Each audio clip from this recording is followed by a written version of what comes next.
So, this ever happened to you? Someone you know from high school tries to contact you on Facebook, wants to hang out.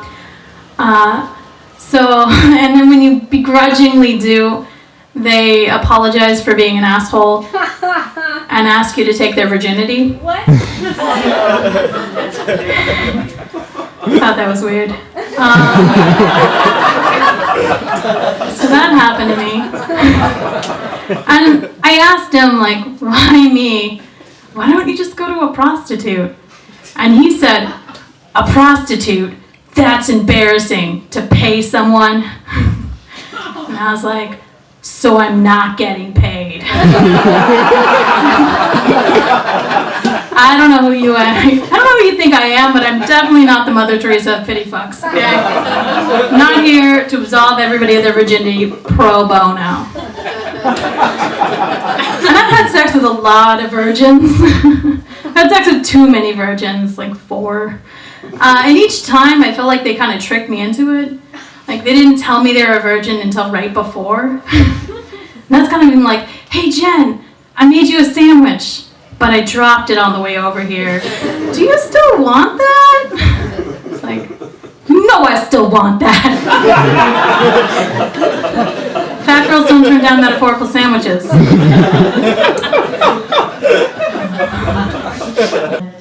And I don't know if you guys know this, but dating men and dating women, it's different.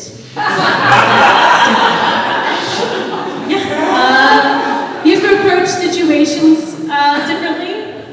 I found that I have to approach relationship problems differently with my girlfriend than I would with a man.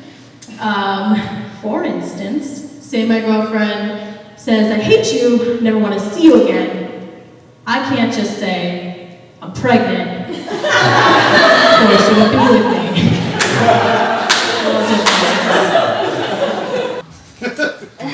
It means a lot. So, has this ever happened to you? You start dating someone, and then immediately you realize that they're crazy, and you should break up with them. Every goddamn day. But you can't, because you made plans that you're really excited about. You're like, oh, let's just keep it together till the weekend. And then 2 years goes by. And you're living together. And you have a guinea pig named Todd.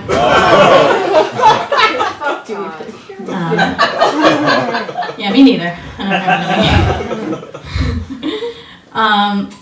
So the other night I was at this bar just hanging out and just people watching, and I saw this girl with this guy, and she put a cherry stem in her mouth, you know, and she pulls it out and shows it to him, and it's like tied in a knot.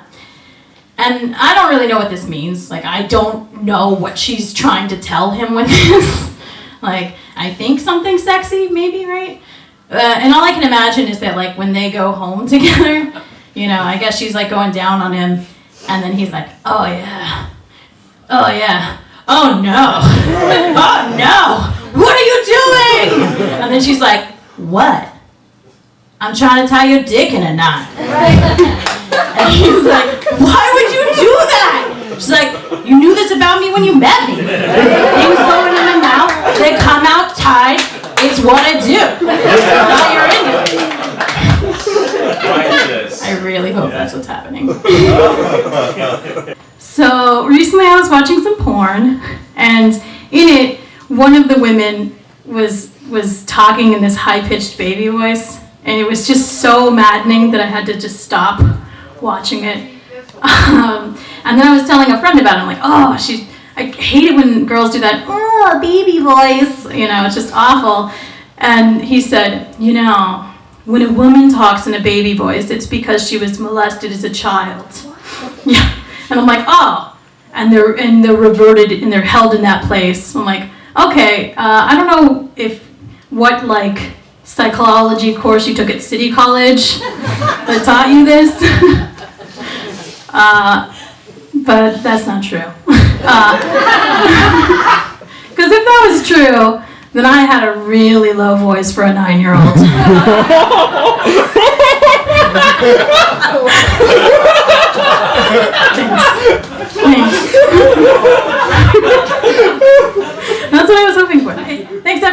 Let's